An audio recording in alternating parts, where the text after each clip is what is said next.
Can you spot anything different on this screen here? Spotted it? Seen it? No, it's not the 20 level of discipline, although I am a disciplinarian. It is the fact I'm on £30,000 a week. £30,000! I've gone from a wage of, I think, £110 to this. I'll tell you what, Premier League money really does change football clubs, doesn't it? And well, speaking of Premier League football, we have endured our first 2 months of it. I say endured, it's not exactly been plain sailing. Deadline day has come and gone. I've played 7 games in the league, and today we have Tottenham at home, followed by Brighton away. And yes, Brighton away, for you away day fans, it will be an away day. We're heading to the Amex.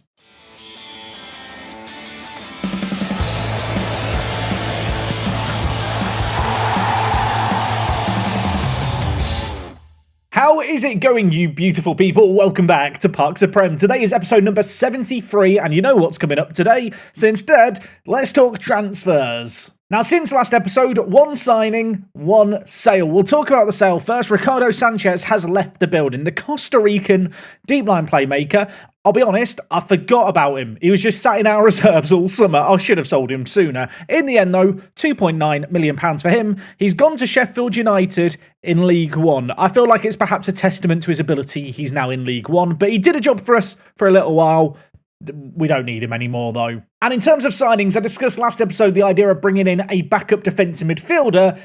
I didn't bring in a backup defensive midfielder. Instead, I picked up Donovan Toos. This guy has 1 cap for England somehow. Yeah, I don't understand it either. He is a good little centre-back, signed for just £5.25 million from Man City. Had spent the last few years out on loan at championship clubs. For us, he is going to come in to be a squad player. I looked for a defensive midfielder, and there really wasn't a good option out there as a backup to João Victor. So I decided that if João Victor gets injured, the man we can bring in to play defensive midfielder will be Kara Thorns, who we signed last episode, and with, of course, him moving into defensive midfield, that would then mean that Toos plays at centre-back. Either way, I was relatively happy with this transfer for £5 million. I think it's a good, just value transfer, a good English player.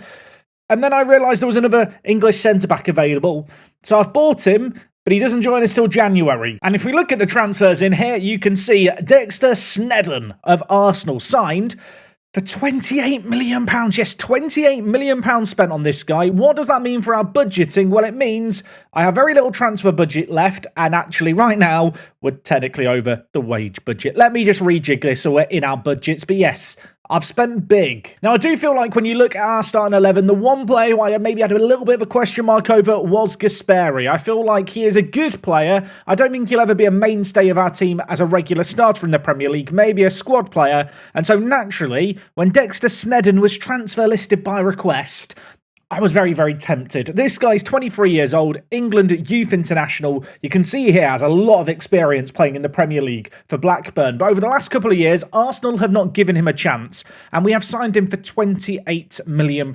He will come in January and he will, well, I think as you can see here, replace Gasperi at centre-back. This is a massive, massive upgrade. And he's a young English player at 23 years old. Maybe he can improve a little bit still. But yeah, 28 million, it's not cheap, but I will say for an English domestic talent, I think it's a fair price. And in fact, according to the scout reports we got, it was below his market value. But I do believe alongside Thorns, this is now a centre-back lock-in, at least for the next few years. And I think it's quite nice that it's 2 young English talents. Has been something I've been a little aware of. We lack domestic talent, at least from the UK. We only currently have 3 English players in the team. That'll be 4 come January. Now, as for form since last episode, it's patchy. Of course, last episode, we beat Fulham 6-0. That was bloody fun, wasn't it? Yeah, we've not beaten anyone 6-0 since then. I think one thing that I will talk about before we talk about these games here is the teams that we've played against. We have played 9 games in the league so far this year. Of those games, 7 of them have been against teams that currently sit in the top 11. We've had a really difficult start to the season. And of course, Tottenham, who we play in our first game today, are currently up in 7th. To be fair, I feel like when you look at the list of teams we've played, Arsenal, Liverpool, Chelsea, Man City, Manchester United, it goes without saying it's been a tough start. What I will say is we've got points against teams you might not expect us to get them against. In the first game since last episode, however, we got a great little result. This scrappy goal, I feel like scrappy's an understatement, against Sunderland in the 94th minute ensured our first away win in the Premier League and a second clean sheet in a row. The kind of game that we should have been winning. Bit of an unlikely unlikely hero, I suppose, in Wesley Gomez. But yes, this guy turned up on the big stage, put in a big performance, and got us a second win in a row. We were flying really, really high at that point. If we were flying high, however, I think it's safe to say that recently we've flown a little too close to the sun. We did beat Crewe in the EFL Cup, however, we have since crashed out of that competition. I think of all the games we've played since last episode, this one here against Liverpool is perhaps the most notable. It finished 5-6. Is that the most Rugby Town performance ever? I'm going to say yes. We were 4-1 up in this game. We did bottle it. In our defence, we only had 8 shots on target. We scored 5 goals from an XG of 1.9. I feel like the scoreline makes it seem like a much closer game than it was. If we want to find some positives, we look good going forward. Roger Rojas picked up 2 and Pietro also managed to get 2 assists in the game. So good to see us scoring goals. Naturally, when you concede 6, that's not so good. A few short days later, we also had to play Liverpool again, this time away from home in the EFL Cup. A 4-2 defeat with a rotated team was annoying. We were actually 4-0 down in that game. Chelsea followed up next. Wasn't exactly looking forward to this one. It finished 2-1. A narrow defeat, it has to be said. Musa Ndiaye did get injured in this game. He's been having a couple of little issues with injuries. I suppose that is indicated by the gaps in the form for the last 20 games. I do like this bar chart down here because the gaps are basically games that the player missed. It's a quite good visual representation of the fact that arguably our best player hasn't been in the team lately. I wasn't sure if I was going to show 7 goals, but you know what? This was the pick of the bunch in terms of recent results. Against Manchester City, the dominant force in this Premier League universe, we managed to get a win in front of the home crowds and in front of the empty stand that still exists. Yeah, this was a ding-dong affair. It was one hell of a battle. A bit of a classic game. You know, in Premier League years where they do kind of the highlight matches of the month, this will be up there. Ospina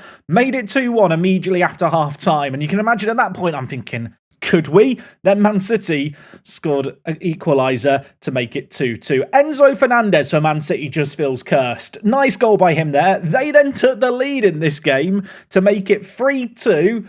And yet, we're able to fight back and win this game 4-3. If I'm not mistaken, the latter 2 goals in this game scored by Sam Fay. The young Scot hasn't exactly been flying in the Premier League to start things, but he did get Young Player of the Month for the month just gone after a little bit of a slow start. That goal there was nice. We then did also score a penalty late on.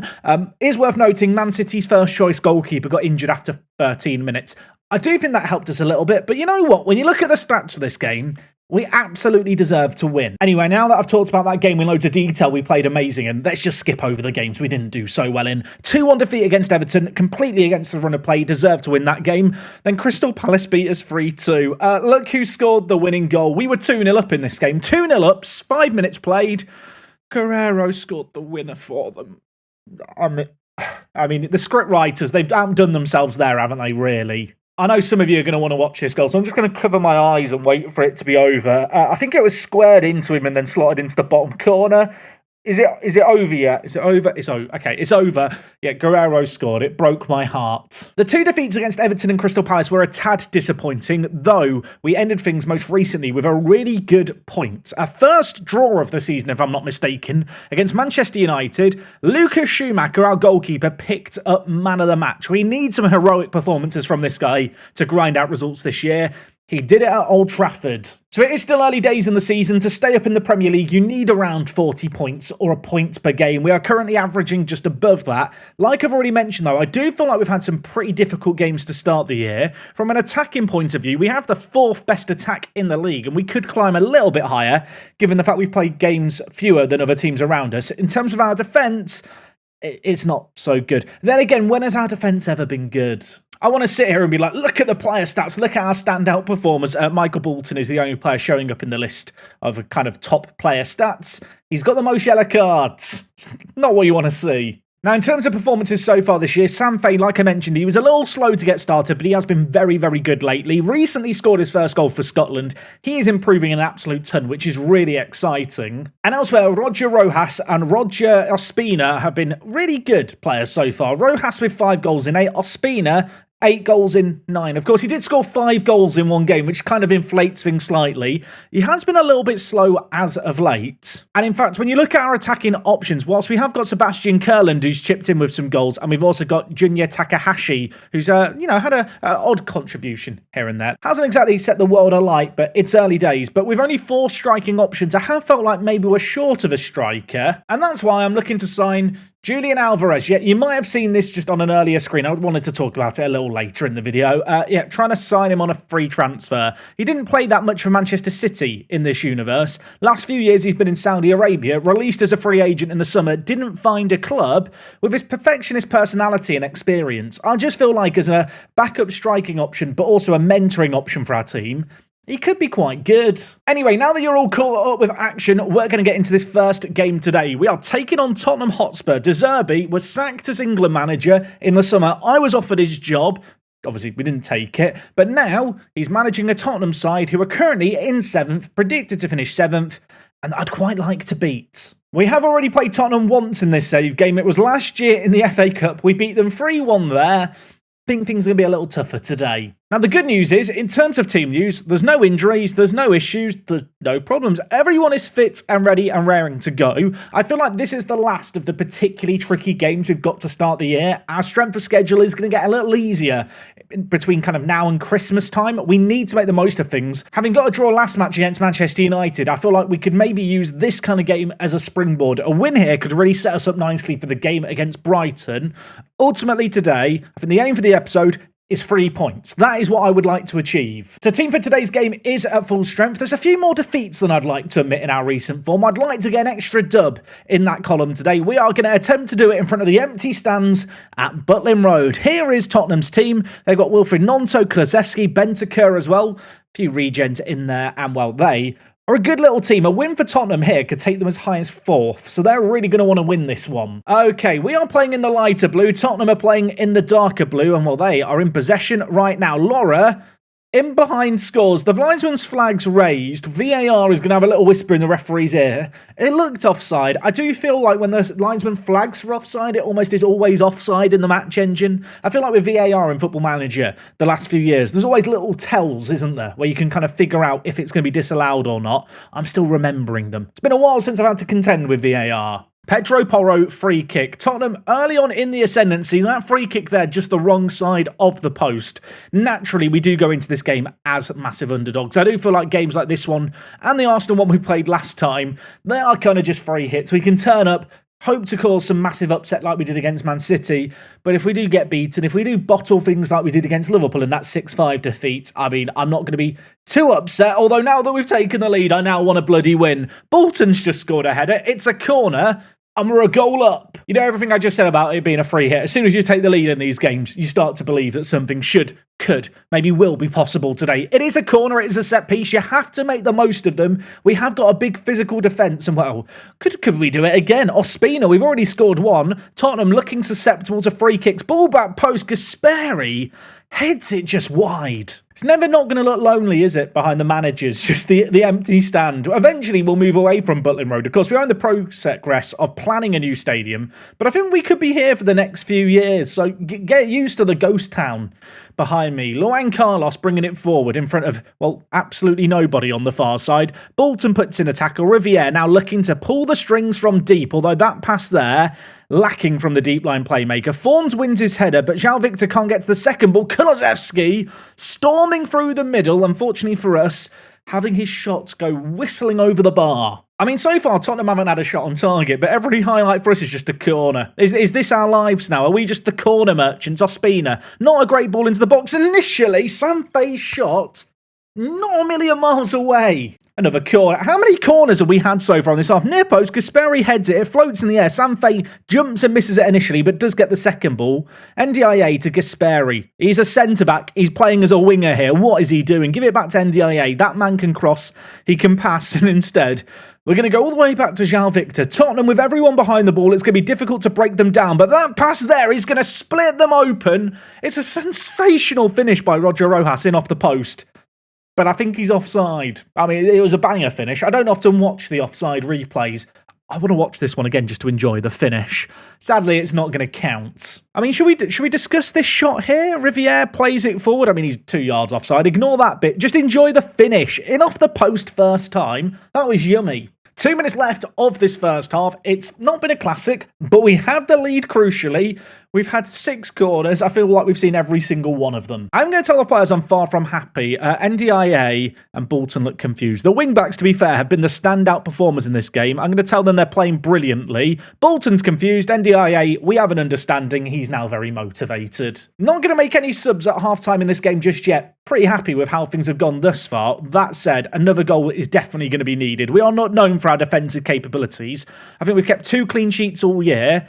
I feel like, yeah, goals are needed if we want to get a result here. Fawns, the centre-back, is going on a wander. He's trying to get the ball past Kulusevski. In the end, he goes back to Riviere. That's probably a sensible decision. João Victor just slotting in at the back, plays it forward to Bolton, who lays it inside to Rojas. This time he is onside, gives it back to Bolton, the right back, released by Liverpool. I say released. We paid £28 million for him. Given to us by Liverpool. He's given us a beautiful goal there. So far this year, the wing-backs haven't been amazing for us. I think NDIA is yet to get a goal contribution. That is something that he had consistently done in the Championship.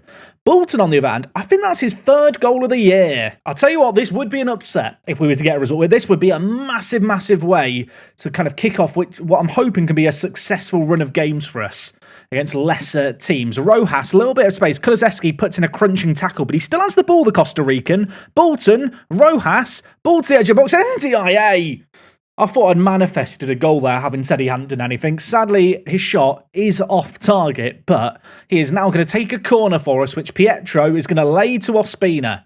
Coming up to an hour played, I've held off making subs. We might make some soon, but not before Gasperi puts it on a plate for Rojas. Is VAR going to check this? It isn't going to check it. It's going to count. I feel like we've had a lot of kind of 1-goal wins and 1-goal defeats. We had a 6-0 win last episode, and now we're winning here 3-0. Maybe I need to do every match as a live commentary. The players play better when the cameras are on. I think at 3 goals up, I'm going to make some subs here, and Goma's going to come in for Pietro. The young Italian hasn't had a sensational start, but he is developing well, and he's not playing awfully, to be fair. A 7.09 average rating in the league for him. Elsewhere, João Victor on a booking, I don't like. Miyazawa is going to come in and play as the defensive midfielder. He's slotting there on occasion this year, although he has had a few injuries to start the season. Elsewhere, do I want to make more changes? I think I do. Wesley Gomez, you got that all-important goal to get us a win against Sunderland. You can have a few more minutes here. Okay, 3 subs made in this game. I'm going to hold 2 in my back pocket, at least for now. But, I mean, looking at the performance, it's been great. Tottenham had some chances early on. Since the early stages of the first half, though, they have really not done a great deal in this game. We have been sensational. We've been clinical. And nothing is happening, which at this point I think is A-OK. Gonna give both Rodgers a little bit of a rest in this game. I feel like their work is done, although Miyazawa, he's just giving away a penalty. Imagine if we bottle this from here. Tottenham with a chance to score from the spot. What I was going to say is Kurland and Takahashi have decided to bring on here to give an opportunity to... I might need them to do more than just feature in this game if Tottenham score here. We might be looking to kill off this game. Kulusevski, the great Swede, is going to step up, and he is going to find the bottom corner. On the one hand, we don't have to pay clean sheet bonuses now. On the other hand, it's a 2-goal game with 6 minutes left.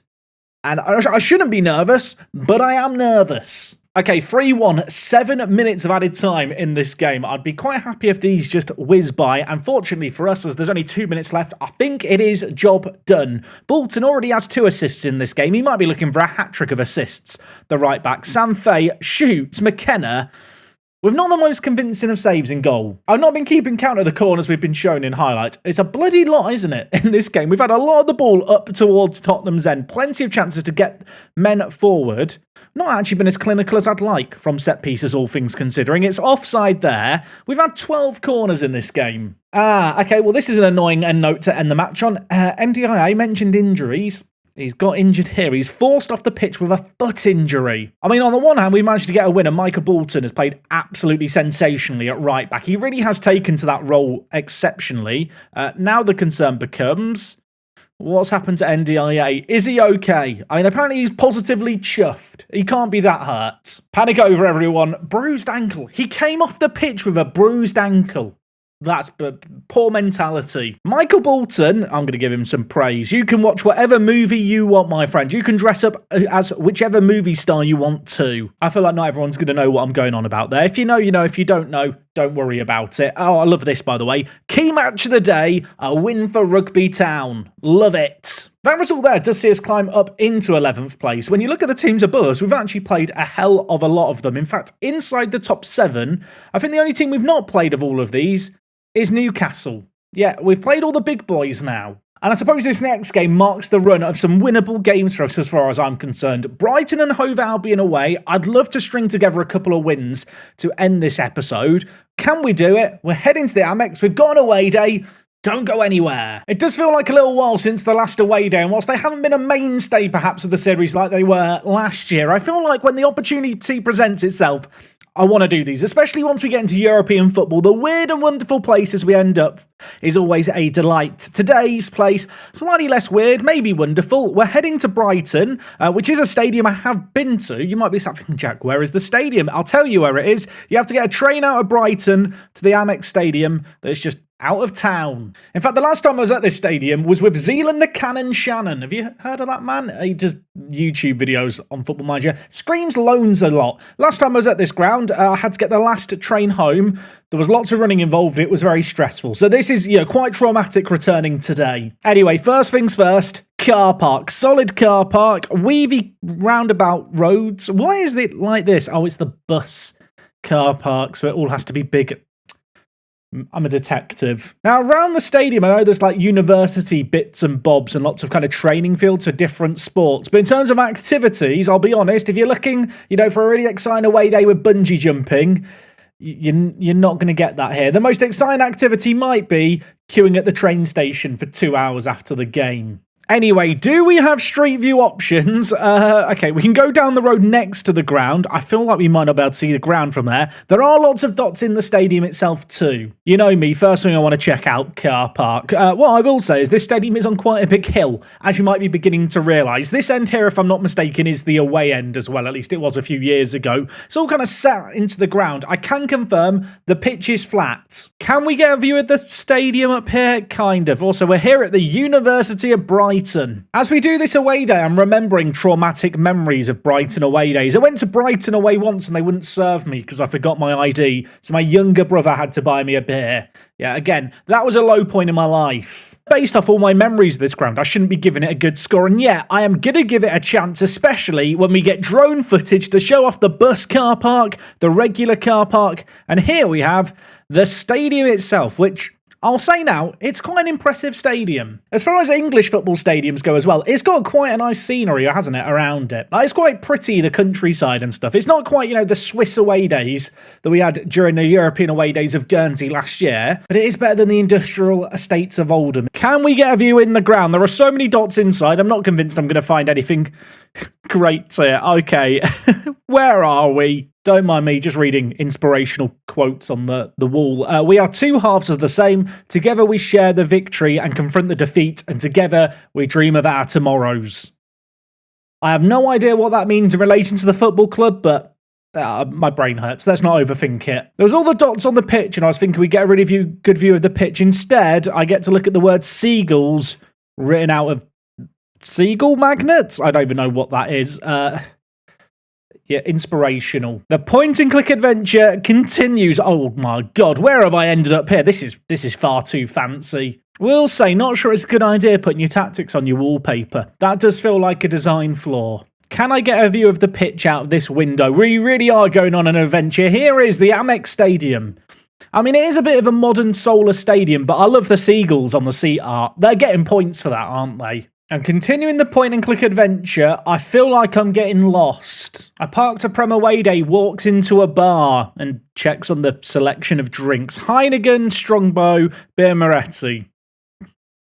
I've seen better, I've seen worse. I realise, the tap is one thing. What's more important is the selection of sauces. We've got Heinz tomato ketchup, HP sauce, Is there any mayo? I think I can see mayonnaise over there. Yeah, definitely mayonnaise. Is that the lid of vinegar as well? I'll tell you what, excellent selection of condiments if you're in this executive bit of the Brighton ground. Apparently every single bit of kind of fancy executive seating and such in Brighton has been documented on Google Maps. You know how I said about the lack of activities? They've got a climbing wall in the football stadium. They've got a pissing climbing wall in the stadium. Points.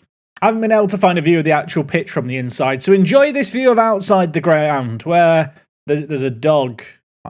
There's a dog. I thought they were called the seagulls. One of these dots has to be on the pitch, doesn't it? It has to be. I'll tell you what, of all the views in this stadium, this might be the worst. Yeah, it's not exactly the most inspiring view, is it, out this window? I'll be honest, I've spent far too much time on this away day editing Jack. Good luck editing that into something cohesive, mate. Yeah, all the best, God bless. Here is the Amex Stadium, by the way. I thought we'd come to Google Earth just to conclude things, because I literally couldn't find a regular view of the stadium on the inside. We discussed the Seagull seat art. That is fantastic. I love the location. If I was going to be hypercritical, the ground does have a bit of a kind of bland, soulless, modern stadium feel. But what I will say is the way in which it's built into a hill and it's not entirely symmetrical and it's a little bit groovy, combined with the car parking and the indoor climbing wall, it's going to get a good score.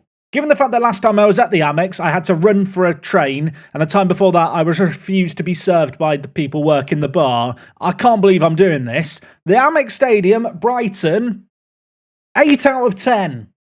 8.25. Forgot about the climbing wall. I have just checked that away day recording time was 16 minutes. So whatever it's been edited down to, good job, Jack, for that editing. And for everyone going, we want the extended cut. No, you really don't. Some of it is just me getting lost. It has been a week since the last game. We are waiting on a work permit decision for Alvarez. I'm not sure if I'm going to sign him or not. You guys let me know what you think down in the comments. I do feel like there's room to maybe bring in another experienced player, and with his perfectionist personality, he'd be really, really good. Additionally, he might generate us some extra marketing revenue, and given his high reputation, his arrival might just also help make our club a bit more appealing, help this reputation continue to go on the rise. So I think I have to sign him. I don't know how useful he's going to be, but it's Alvarez. He's won a World Cup. Anyway, with that all said and done, he's not available for today's game. Good news, though, NDIA is available for today's game. He's recovered from his bruised ankle, which I'm somewhat relieved for. Players are nice and rested. I am not going to rotate the team for this game here. Instead, I'm going to stick with what we know. If we could make it 2 wins in 2 today, that would be absolutely amazing. That said, when you look at this Brighton team, it's not too shabby, but it is a Brighton team. We beat in the FA Cup last year. Of course, we beat both teams we're playing today in this episode last year in the Cup. We proved ourselves when we were playing against their B team.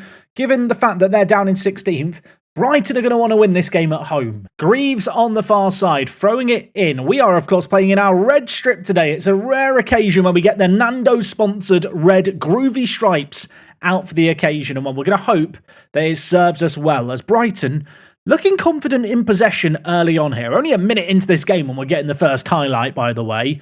If you're expecting a slightly more relaxed, slow-starting affair compared to the last game, don't think that's what we can expect here, as Riviere is going to step forward with the ball. Gives it to Pietro. Ospina, wide to Bolton. Players queuing up in the middle. The right-back was sensational last game. He puts it on for a plate for Ospina, and he spilt the player food down, and he's missed that chance there. We do have a corner. It's going to be the short corner routine. You know the deal by now. Pelagata lays it to Sanfe. Edge of the box. Riviere. I don't know why I'm commentating on this, because it's probably just going to be a pointless corner I get annoyed about.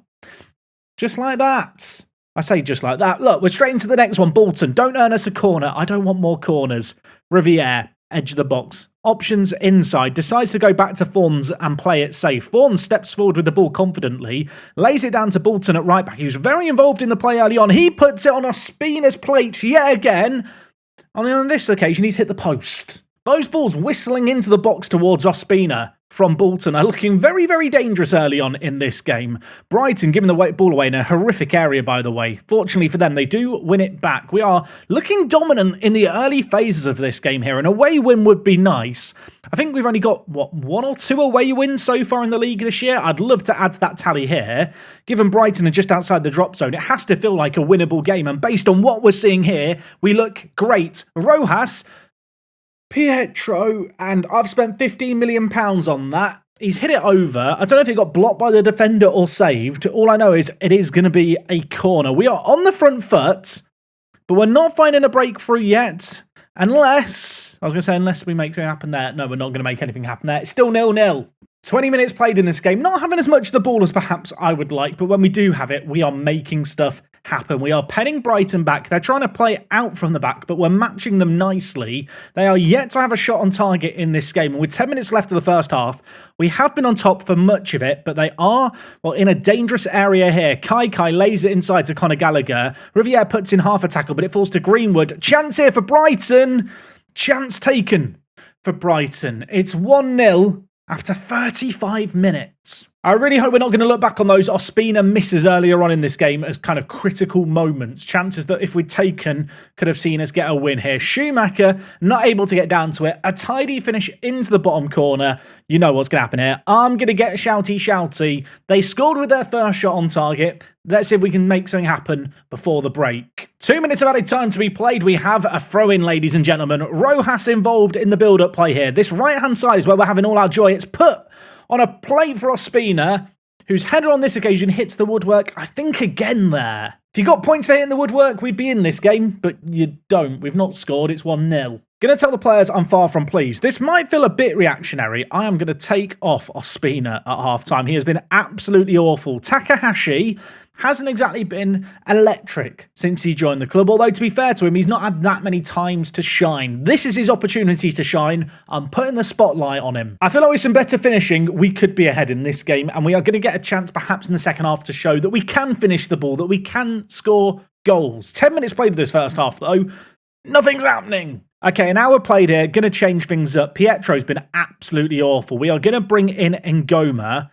Elsewhere, NDIA at left-back's been awful. I am going to bring in Lee Min, a player who's played fairly frequently at left-back, to be fair to him, and put in some good performances. The South Korean international is going to slot in on the left-hand side. Oh, I kind of want to go more attacking here, but I feel like it's a tad too early. I'll tell you what I'm going to do. I'm going to get rid of look for the overlap, and I'm going to up the directness of our passing. I don't want the midfield to hold onto the ball quite as much, allowing the fullbacks to get higher up the pitch. Instead, I want us to try and get the ball to the big men up top that little bit quicker if we can. Faye, Riviere to Rojas. This is what I want to see. Not that bit there where Mata has put in a tackle, but is actually playing the ball out from the back. Kanaseki gives away the ball. Oh my word, Rojas. Takahashi has to score it. He does score it. I'm scared to celebrate because it almost looked offside. It's his first goal in rugby colours.